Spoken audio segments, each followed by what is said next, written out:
If you have been on my channel for a while, then I'm sure you know that Rule of Rose is one of my favorite titles to come out of the PS2 era of horror. The game is an underrated gem, and because of its high price point and terrible gameplay, this title is heavily looked over. Please note that this is not a review. If you want to see my thoughts on this game, there is a video already posted on my channel about the game. With over a year of searching, I've come across so many interesting things about this game that people don't seem to know about. Whether it's unused content, its controversy, and its limited ad run. Today I'll be showing all the Rose mega fans some of the archived information I could find. I specifically say archived only because a lot of this information is old, and most of the stuff that I'll show technically has been archived. So sit back for my investigation of Rule of Rose. I don't know if you guys are familiar with Atlus games. They've made popular titles like Persona, Shin Megami, and Catherine. They are the publishers of Rule of Rose. Now, what's interesting is that Atlus doesn't really do horror games. They did a PS1 horror title called Hell Knight, which absolutely no one talks about. Maybe that's because this one was a PAL release only. The YouTuber Ragnarok's actually made a long review on that game, so if you want to learn a little bit more about that game, definitely check that video out. There was another horror game that Atlus made called Daylight in 2014, which, by the way, I'm only finding out now that this was an Atlus title, since I'm pretty sure I got it because it was a PS Plus game. The game did not leave a hefty impact, which is all I'll say.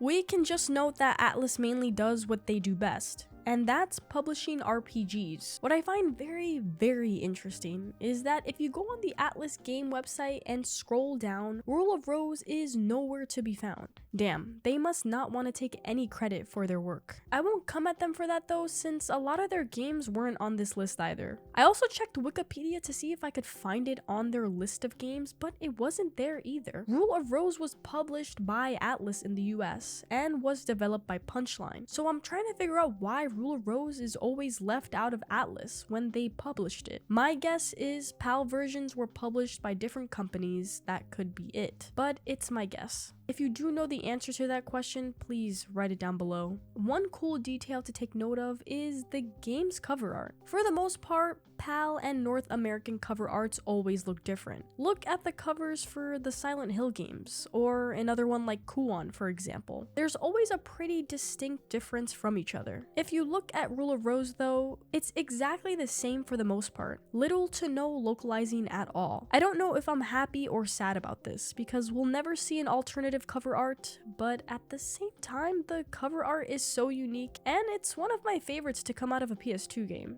Rule of Rose suffered high controversy. Many people think that it justifies its high price point, but you also have to note that Atlus is known for publishing very small print runs of their titles. You mix those two together and you get my point. Upon the game's release, there were many critics who jumped on this game negatively, which caused a whirlwind. We'll start off with this. An Italian magazine named Panorama. This magazine would go on to publish a review of Rule of Rose, written by a journalist, with the cover translating to, "Whoever buries the child alive wins." If you are not aware, this game does not have any children being buried alive. The main character, Jennifer, is an adult, and there is no type of gameplay where you have to do this. There is a cutscene in the intro of the game showing Jennifer getting thrown into a coffin, and with zero context, of course, someone could think something bad is happening. Putting false information in an article and publishing it though is not right.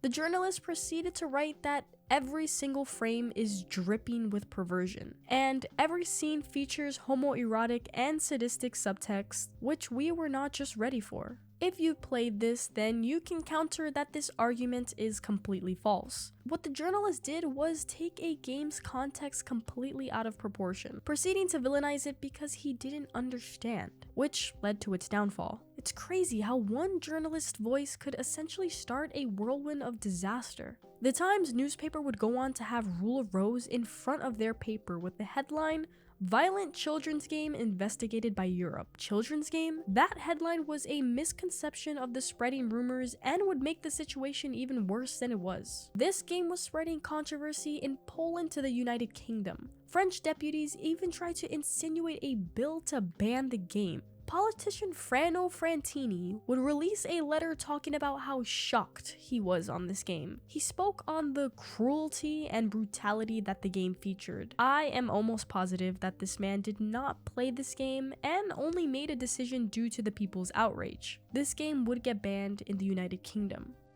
So not that many people know, but indie developers Onion Games are looking to bring back Rule of Rose to modern consoles. They've been trying to port it for a bit and have worked on other obscure titles like Tulip. The only issue is that they first posted this announcement in 2021. Currently, while making this video, it's 2023. That was 2 years ago, which I find insane since it felt like they posted that first announcement not too long ago. Currently on their Twitter, their pinned tweet talks about bringing the port of Rule of Rose and Tulip back. I don't know how long ports take to make or if they're reshaping everything entirely. I mean, look at an HD fan remaster for Resident Evil 4. While that remaster didn't have a giant team, it took them years to finally release the patch. Such dedication, I'd say. If you are interested about Onion Games and their takes on Rule of Rose, I suggest checking out their YouTube channel where they have some videos that talk about some of its details. Tumblr is before my time, so I didn't have that much time on it. While searching for this video, I did come across a Tumblr page called Rule of Rose Decrypted.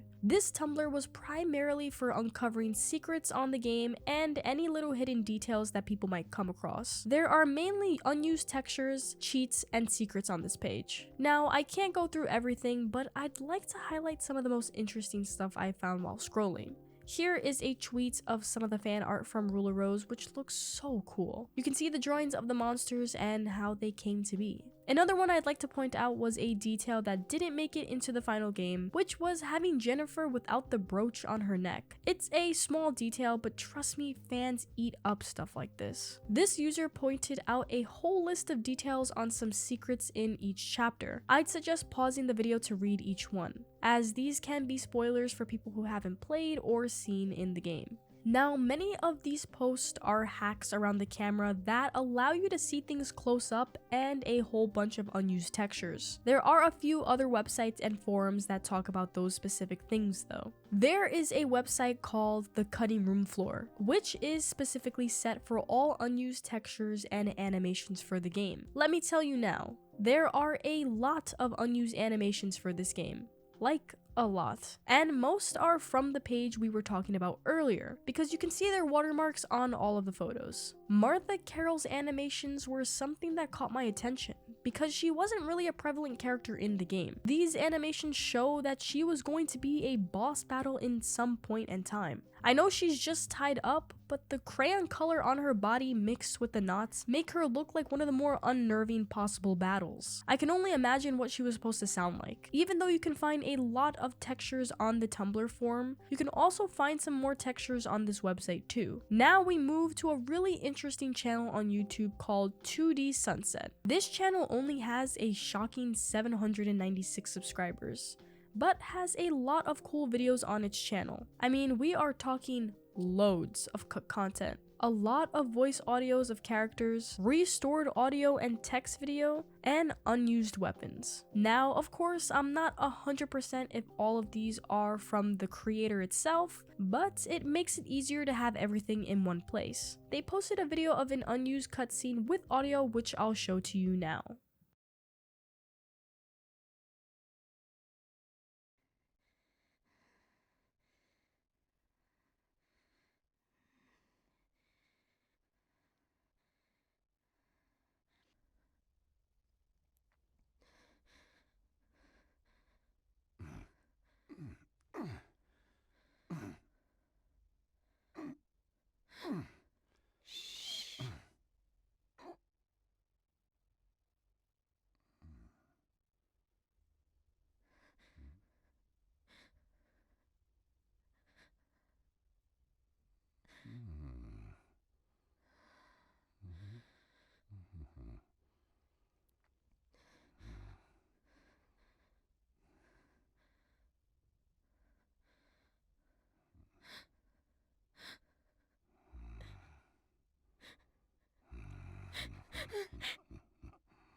That and another video of behind the scenes mocap for the game.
If you like all of these small little details, I also suggest checking out their channel in full after this video. Surprisingly enough, I couldn't really find that much concept art while doing my research. Most I found were either fan art or just 3D models of the characters. I came across another Tumblr page which is called Jibo that had some concept art. I've never seen these before and they all have trademarks on them, so I'd say they're pretty legit. Please, trust my thinking. I'd like to point out that this one specific concept art is of the airship that was featured in the game. For more context, IGN had done an interview with creative director Shuji Ishikawa and associate producer Yuya Takayama. Ishikawa actually worked on some notable games like Killer is Dead and Shadows of the Damned. One of my favorites, Lollipop Chainsaw, being in that bunch too. The whole airship idea was actually based on the Zeppelin, which is one of those big blimps, and the crash of R-101. It was one of the worst airship disasters of the 1930s. This was the main inspo for the game having an airship and being set in the 1930s. Hence the concept art. There wasn't a lot of information for the devs to go off of. The article states that these two even inquired the British government and several other governmental archives to get the things we needed. It's crazy to think that even in 1937, there was another incident called the Hindenburg disaster that had 36 fatalities. That information may not be relevant, but it was another disaster around the same time that could have been another inspiration. There was another concept art that looked like the concept art for the mermaid boss fight. However, instead of a model, it's a doll connected with a fish. The concept art looks fairly similar to the final boss and looks exactly like the plush that's shown in the game. You'd probably think that this game had no type of promotional items. There is very little promo that I could find, but I was able to find some standouts. We are starting off strong with Rule of Rose, the book. Yeah, you heard that right. In 2018, author David Sanchez released a book called La Memoria de las Rosas, in English being translated as The Memory of the Roses. This book is not canon to anything, but it is intended to be a prequel to the events that take place in the game. I really wish that this book had a physical translation in English because I actually would have read it. Maybe one day. Here we have a vinyl made by Here Is Nowhere Records, and is a pressing of the soundtrack. This vinyl is pretty hard to get now since it was only released very shortly and for a limited time. Standees are one of the cooler items we don't see often anymore. Like, imagine seeing big standees in GameStop for a recent release these days. No one cares like they used to. Let's not get off topic, but guess what I found? A freaking Rule of Rose standee. Now, this is clearly a PAL standee due to the number on the bottom. But man, I tried searching everywhere online to see if I can find any actual information on this, but nothing. I found this standee from a private collector on Instagram. He had mentioned that he bought it years ago while buying out a closing game store. I still have not found out any information on this standee except for his. And he is the only one that I think might even own this piece. Hopefully this information doesn't ruin my chances, but he is looking to sell this piece for $1,500. So if someone wants to buy it for me, I swear I will take care of it and treat it like my prized possession. Please. I've seen some picture promos online, but while searching for a physical one, I had to track down this specific magazine which has an actual promo of Rule of Rose. This is something you don't come across often, so just getting to see it like this in real life is pretty awesome. Back in 2021 when I was on Facebook, I came across this picture of a framed Rule of Rose promo. I don't know who the original poster was, but I can't even seem to find this post today. I was lucky enough to save this photo back when I did. This is clearly a promo for Atlus games at the time, and Ruley was one of them. If anyone knows or has seen this specific promo, please let me know in the comments down below. Hopefully I'm pronouncing this name right. _Lacrimal on Instagram was nice enough to provide me with some photos from their collection. First up, let me show you how cool this little Atlus flyer was on their page. The real golden prize I'm about to share with you are these manga or doujin from Rule of Rose. The collector had mentioned to me that these were obtained through auction years ago. So if you're looking to even get your hands on something like this, just keep wishing. The first is titled Red Crayon Syndrome, released in 2006. And here in these photos you can see some familiar characters from the game. It's clearly not English, so if someone would like to translate it for me in the comments, that would be great. I want to also point out that I love the artwork. It really makes it look like a fun read. The second one we have is A Rose is a Rose. I personally prefer this one's artwork because I love its style. These pages feel more like pictures of concept art than anything else, and that's why it draws to me more. This one was released in 2012. 6 years after the game originally came out. I'd like to thank this collector again for letting me use these photos for my video. I'll be sure to link their Instagram below so you can check out their awesome collection. The last thing that I'll be talking about for this section is the Rule of Rose website. Yes, this is actually a thing. Unfortunately, the website is no longer available, but people have recovered photos of some of the info on it. This is probably one of my favorite things on this list because I feel like it shows that Atlus might have actually cared about this project as a whole. Starting off with the front page. As you can see, you have the option to see the world, story, characters, system, staff, movie, and download. As we continue to look through the archive, the character portion allows you to get a small description of each main character in the game. I'll flash each one on the screen so you can pause to read.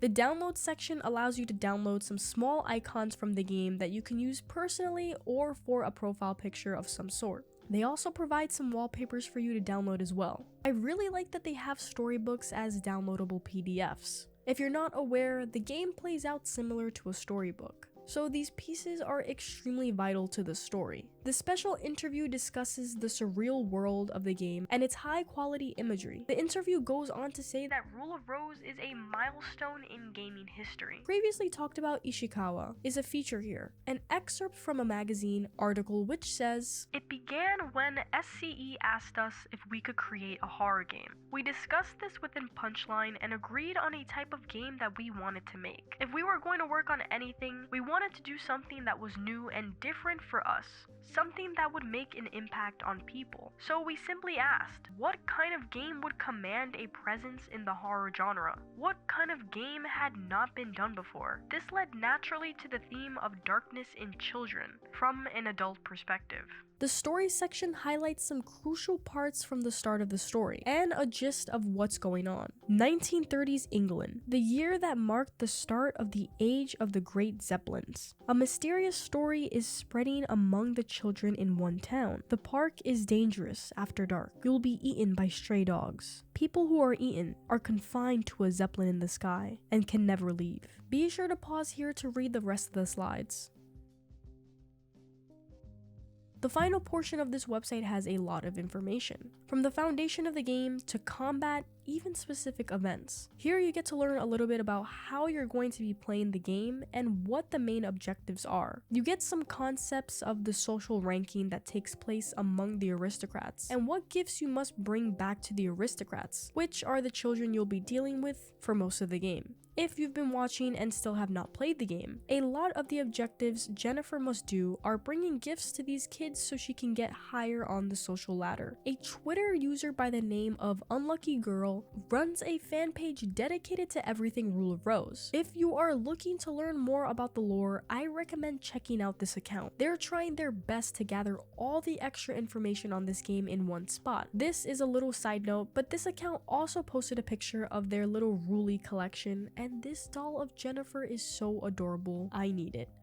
The very last thing that I'll be talking about today is the soundtrack. Now, for one, I feel like I didn't really cover the soundtrack that much in my original review. I think that the soundtrack is a big part of the game, probably one of its biggest components, to be honest. I am also mentioning this soundtrack because if you pre-ordered the game in 2006, you had the opportunity to get your hands on a copy of the soundtrack. This is a piece I don't own currently, given its extreme price point today. One day, I hope to have it in my collection though. This soundtrack, arranged by Yutaka Minobi, is extremely haunting. A melancholic feeling throughout. However, it doesn't feel like a Silent Hill 2 type of melancholic. That soundtrack feels more dreamlike. This soundtrack feels sad, filled with anxiety every time a string creates a note, the piano balancing the sound in between. There is a theme that plays constantly as the player travels throughout the map, and it's definitely one of the more soothing songs of the soundtrack.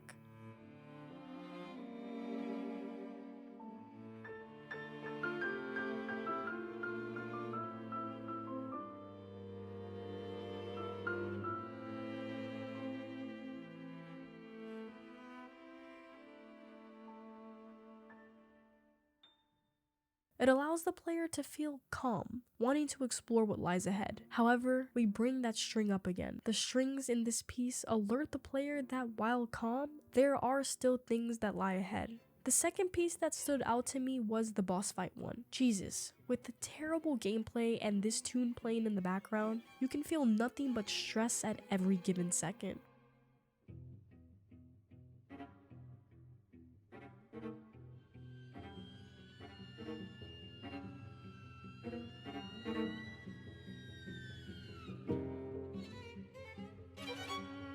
The heavy strings do not give you a minute to think about your next move. You're trying your best to concentrate and actually hit the boss, but you're already too tense now. This is a great addition to the soundtrack, and one that gives me PTSD every time I think about it. If you know about the mermaid boss fight, you'll understand. The last piece I'll mention is Piano Etude 2. This piece plays at the end of the game, if you receive the good ending. Yes, this game has two endings if you did not know. I'm praying you get the good ending if you ever decide to try it out. This song fits so perfectly with this black and white scene. After going through the horror of what the last boss fight was, this song is nothing but a calm relief. Finally, the player says, "I can breathe. I don't hear any more string. It's just the soothing notes of piano."